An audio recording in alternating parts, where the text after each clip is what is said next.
Ciao ragazzi, oggi vi porto nel giardino dei ricordi di Ilaria.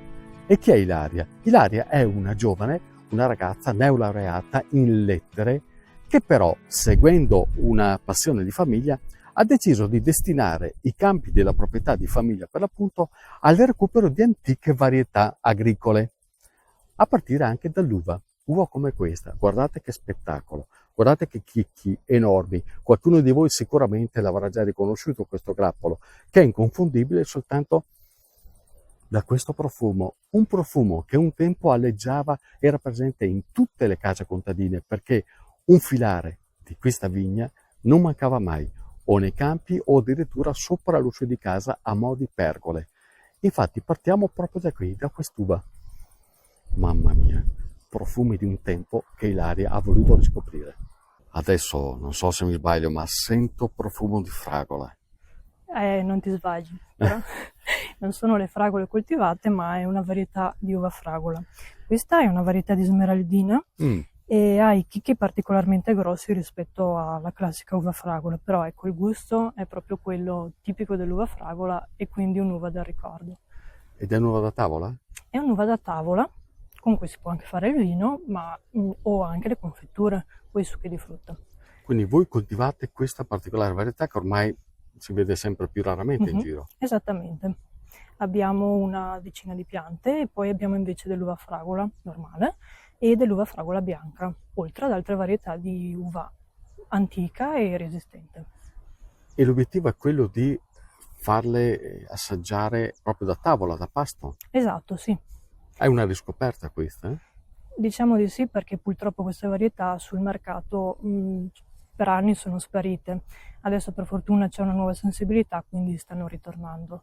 E, ecco, l'obiettivo è farle assaggiare alle persone e magari far scattare in loro il ricordo, quindi ricordare quando da piccoli andavano dai nonni e mangiavano l'uva. Perché il Clinto, visto che siamo in tema, era il vino dei nonni. Esattamente. Voi perché avete deciso di coltivarle di nuovo? E abbiamo deciso di coltivarle di nuovo per tutelare la biodiversità, che purtroppo sta sparendo, a favore di una monocoltivazione e nel caso dei vitigni si prediligono uvaggi per il vino, mentre si è un po' dimenticato l'uva da tavola.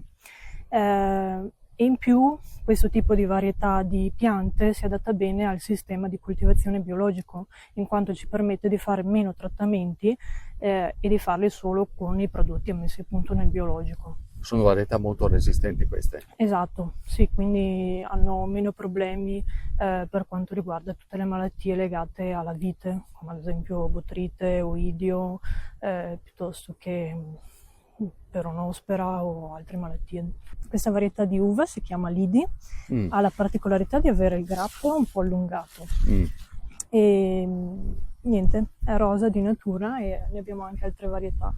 È sempre da tavola? Sempre da tavola. E che sapore ha? Un sapore particolare? Sì, è molto fresca come uva, ricorda un po' le uve pugliesi, mentre le altre uve sono più asprigne, ricordano un po' più l'uva fragola o sono un po' più dolci e ricordano un po' più l'uva da vino. Questa invece ha proprio il classico gusto dell'uva da tavola.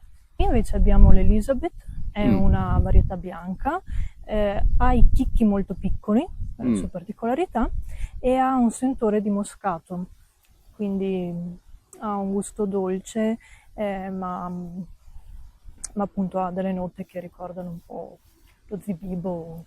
È un dessert da fine pasto? Esatto. Questa qui ha anche un po' di acidità rispetto a magari quella rosa. Cosa vuol dire per te trovarsi un'azienda come questa che porta avanti queste varietà dimenticate?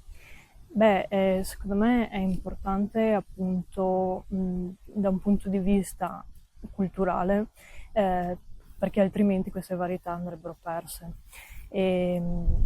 Ed è invece importante portarle avanti e far sì che anche le nuove generazioni possano conoscerle, non solo chi c'è stato prima di noi. Che patrimonio rappresentano? Rappresentano un patrimonio molto importante dal punto di vista appunto anche solo del DNA, perché sono varietà i cui geni non è che siano speciali o diversi dagli altri, però appunto sono diversi e l'importante è che siano diversi, non è giusto che tutte le viti siano uguali, ed è invece bello trovare delle varietà diverse che abbiano gusti diversi, forme e colori diversi. Una parte significativa della sua proprietà Ilaria l'ha destinata al recupero di antiche varietà pomologiche di mele e di pere. Mele come queste, ad esempio, vedete? Che in genere sono di dimensioni molto più contenute rispetto a quelle che siamo abituati a vedere oggi per le mele.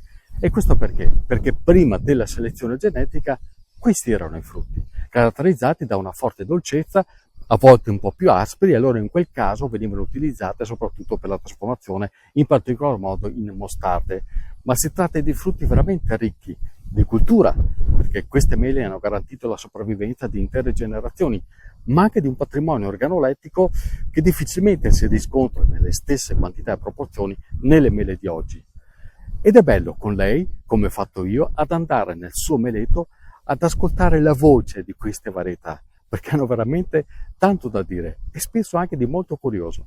Questa è una mela antica, è una varietà Calvilla, e la sua particolarità è che un tempo veniva venduta a numero, giusto per capire il valore che Pezzo aveva. per pezzo, Esatto, pezzo per pezzo. quindi valeva. Valeva molti soldi, esatto. La sua particolarità è quella di avere questa faccia rossa a maturazione, ed è una mela un po' cospoluta, cioè che ha le costole, nel senso che poi sulla mela appunto non è perfettamente liscia, ma tende a essere rotonda, un po' appiattita e con i rigonfiamenti. Questa invece è una mela Decio, è una varietà tutta veronese, tipica delle nostre zone, quindi della pianura, e una delle particolarità è quelle che resta verde fino a che non viene raccolta, dopodiché si mettono le mele sulla paglia e vengono lasciate maturare fino a appunto che il colore della buccia non diventa rosso. Qui invece abbiamo una varietà di pera antica, si chiama Alessandrina, è l'unica pera il cui nome è dedicato a una donna, ovvero la moglie di Dulivar, colui che selezionò in Francia questa varietà di pera. Oltre alle mele, alle pere e all'uva, da qualche tempo a questa parte Ilaria ha introdotto anche la coltivazione di erbe aromatiche e officinali, facendo leva sul grande potenziale di queste colture, sia per, diciamo, la parte puramente degustativa, ma anche per le proprietà benefiche che possono portare al nostro organismo. E anche lì la varietà è veramente ricca. E lei, oltretutto, ha saputo elaborare anche delle ricette molto sfiziose. Da un anno a questa parte abbiamo iniziato anche a coltivare delle piante officinali. Ad esempio? Allora, sono tante, però faremo alcuni esempi. Abbiamo le tipiche aromatiche, quindi salvia, rosmarino, timo, maggiorana. Quest'anno abbiamo introdotto anche la santoreggia, che è un'erba che sa di pepe. Abbiamo introdotto anche il dragoncello. Poi abbiamo invece piante che si usano sempre in cucina, come la menta piperita, la mentuccia, la melissa, piante tipiche da tisana, quindi malva, altea. Abbiamo anche delle chinacee, come possiamo vedere qui sul tavolo. Io ho visto tanti fiori. Sì. E cosa fate con questi fiori? I fiori vengono essiccati, come possiamo vedere qui, e una volta essiccati si possono utilizzare o per decorare i piatti o all'interno di tisane per creare degli sciroppi o come piante, diciamo, condimentare. Ilaria, perché credere in questi ambiti agricoli che sono marginali, perché purtroppo le grandi logiche non li considerano più? Perché voi ci credete? Noi ci crediamo sempre su un concetto di biodiversità. Infatti abbiamo notato che dopo l'impianto delle piante officinali sono aumentate ancora di più le specie utili, anche che quindi ci hanno aiutato nel frutteto, è d'aiuto anche per gli impollinatori, quindi api, farfalle, insetti pronubi vanno a nozze, e in più c'è un interesse sempre maggiore da parte della gente nei confronti delle piante officinali, perché appunto possono trovare rimedio a dei malesseri lievi, ecco, senza l'utilizzo di farmaci. Però ci vuole anche coraggio a seguire un'attività come questa. Sì, certo. coraggio nella vita penso che ci voglia in tutto. E chi è che ti ha trasmesso questa passione? Sicuramente i miei genitori, e poi ecco, è una cosa che è anche insita in me, quindi la passione c'è, coraggio ci vuole, speriamo ripaghi, ecco. Anche perché da una laureata in lettere Esatto. è un po' sorprendente, ma mica tanto. No, infatti, anche perché, come dico sempre, per fare cultura ci vuole cultura e per fare cultura ci vuole cultura. Ma adesso, dopo tutto questo parlare e tutto questo lavoro, è giusto anche andare a testare la bontà di quello che produce Ilaria. E a questo proposito mi ha preparato 2 ricettine sfiziose, una colazione e una merenda, fatta con le erbe e con l'uva, non dico altro. E lo sciroppo di salvia? Lo sciroppo di salvia si può utilizzare in tanti modi. In particolare adesso andremo a vedere 2 ricette molto semplici fatte con lo yogurt naturale.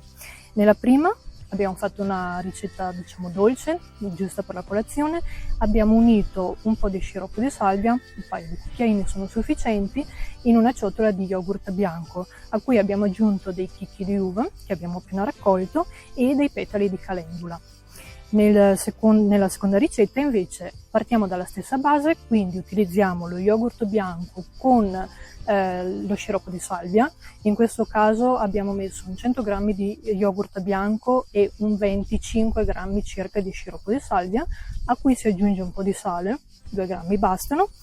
Abbiamo messo un po' di foglie di timo e per decorare dei fiori di cicoria. Ottimo da mangiare con dei crostini o delle patatine. Quindi la colazione e la merenda. Esatto, con un unico prodotto si può fare più di una ricetta.